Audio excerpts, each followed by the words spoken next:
Hello and welcome to Carnivore Wellness. My name's Rebecca, and today I want to share with you my experience of trying out the Lion Diet approach to a carnivore way of eating over the past 3 months. Beginning in February, I started eating only ruminant meat, salt, and water. Those are the three components of a Lion Diet approach to this carnivorous way of eating. Why would anyone want to do that? Oftentimes, this is looked at as a really great elimination diet. So for those who are dealing with food sensitivity issues or are having inflammation and are not sure where it's coming from, this can be a great way to eat so that they can eliminate as much inflammation as possible and, then reintroduce some foods or things like that and reevaluate where they are and what kind of sensitivities that they may have.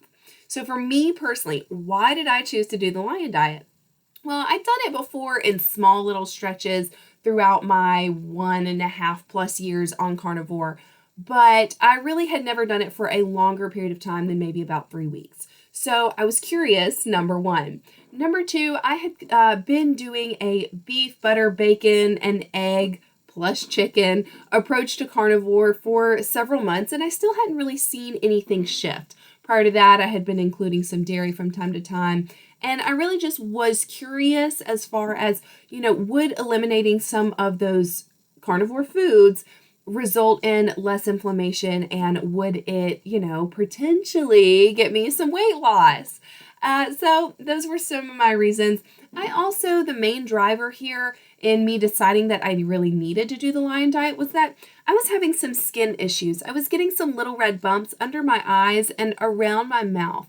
And I'd had this previously before ever finding keto or carnivore, and I've had it cycle in and out on carnivore. So that gives me an indicator that there's potentially some carnivore food that I'm including that is leading to a bit of a skin issue. And oftentimes skin issues can be a symptom of gut health issues. Now, I personally have a history of having leaky gut. I've had a lot of digestive health healing on this way of eating, but again, I'm only a 1.5-ish or so into it, at least at the time that I started the Lion Diet, and I just wanted to see if perhaps I could help heal my gut a bit more and if that would clear up some of the skin issues I was seeing at the time.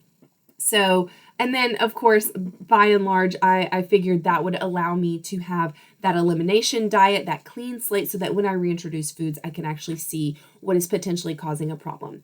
And then the last reason for me is that I have a history of being a binge eater and an emotional eater. On carnivore, my hunger has remained high, despite the fact that I have continued to nourish my body and, eat to satiety, my hunger stays high. So part of this curiosity for me of what the Lion Diet could do is I wanted to see if eating only one food would help mitigate some of that hunger and help me figure out if it's actual hunger or if it was just a response to some old habits of binge eating or eating based on my emotions. So those were my reasons for wanting to try the Lion Diet. Now, let's move into the second part, which is my observations. What did I notice as I went into the Lion Diet? Again, I mentioned I was coming from a beef, butter, bacon, eggs, and sometimes chicken approach to carnivore. So I didn't really, it's not like I dropped out dairy and there was a big shift there. But the first thing I noticed in transitioning to the Lion Diet is that even just the elimination of those other foods, I had a shift in my electrolyte balance. And this was really noticeable within the first 2 weeks.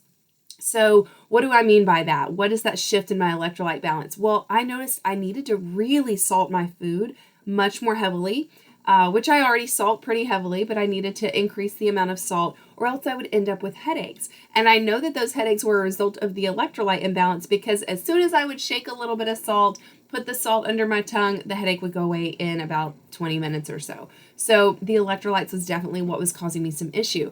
I also noticed that I started having some more leg cramps at night. Nothing too painful. It's not like I was waking up with a Charlie horse, but if I'd wake in the night and stretch my legs out or something, I would feel that muscle start to tighten and it just was a little uncomfortable. So actually during this time, I began adding in magnesium, which up to this point in my carnivore diet, I had not really supplemented with magnesium on a regular basis. So for me, I was using, and still am using, magnesium glycinate 500 milligrams twice a day, once in the morning, once in the evening. And that did seem to help a bit, but I really did have to stay on top of my electrolyte balance throughout the Lion Diet process. So that was the first thing I noticed. The second thing was that my hunger remained high. I mentioned that I started this because I wanted to see if I could lose weight, and I wanted to see if this would shift my relationship with food so that I wouldn't, eat more than I should, binge eat, emotional eating. On carnivore, I've kind of wondered, am I just eating too much out of habit, or am I actually hungry? What I noticed is that I stayed hungry. And I was eating just beef and beef fat trimmings or tallow. So that kind of gave me an indicator that indeed my hunger, as I feel it, is indeed hunger. So that was the second observation. The third thing, which I was kind of surprised by this pleasantly, was that overall it was very satisfying. It was delicious. I did not actually miss those other non-carnivore foods for the first 2.5 months.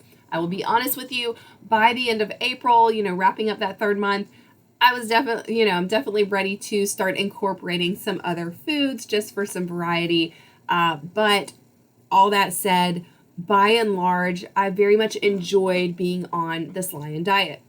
Now, I really didn't notice big changes in my sleep. I didn't notice big changes in my mood. I didn't notice big changes in, my cognitive functioning or anything like that.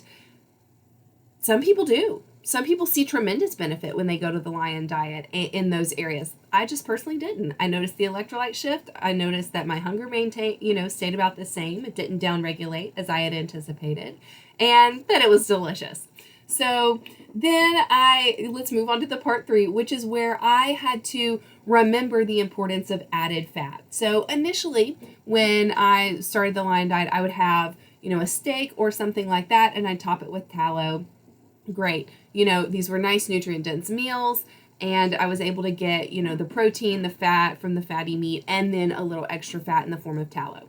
But at some point I shifted and I was only having the fatty meat. I wasn't seeing the weight go down on the scale, and in my mind, I've always associated going on the Lion Diet, a more strict version of carnivore, with potential weight loss. I wasn't seeing that, so I thought to myself, well, perhaps I'm just getting in too much energy and my body is then storing it. So I stopped putting the added tallow on my meat. Well, this actually, in a way, backfired, only to ultimately teach me a lesson, which we'll circle back to.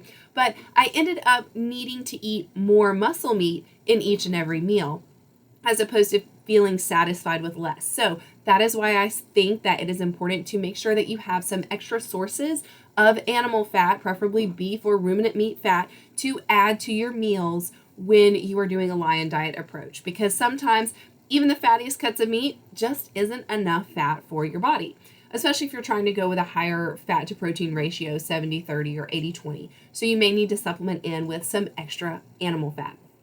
And make sure I cover everything. Yeah, so essentially I went through this period of eating more muscle meat than I should have.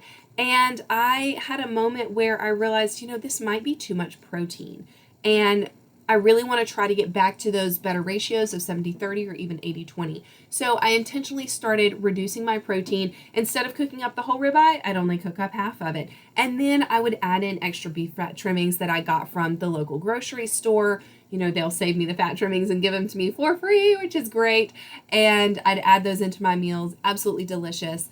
But even in lowering my protein to more, adequate amounts for my, they say 1 gram of protein to 1 pound of your ideal body fat. So I'd lowered my protein, or at least tried to keep it in that 130, 140 range, though many times I still went up to like 170-ish plus on the grams of protein because my hunger stayed high. And even though I would keep the protein low, I tried to increase my fat by, having either more tallow or more beef fat trimmings. But yet I still found that in order to reach that point of satiety, I was still eating in excess of 3,500 calories or 4,000 calories a day. So yet again, kind of circling back to that point that my hunger stayed high and I wasn't seeing any weight loss on the scale. Obviously, that's just little bit more than my body needs for maintenance. So, or it's actually right where my body needs for maintenance, because I wasn't gaining, but I wasn't losing.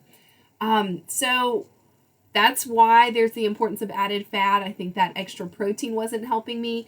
And even when I lowered the protein, I still needed the extra fat to feel satiated. I will talk about what all of that ended up translating into for me in a future video. So again, subscribe if you haven't, so that you don't miss that video. There's a really key nugget point there that I want to get to, but I'm not going to cover that in this video. So I want to move on to part 4, my 3-month results. My skin issue resolved. I no longer have the little red bumps or under my eyes or around my mouth. That was kind of one of my big driving reasons. Is there something going on in my gut? Is it translating into a skin issue? In doing this lion diet approach, it is the most anti-inflammatory way that you can choose to eat. And I really feel like I found that result. So my skin issues resolved. Awesome.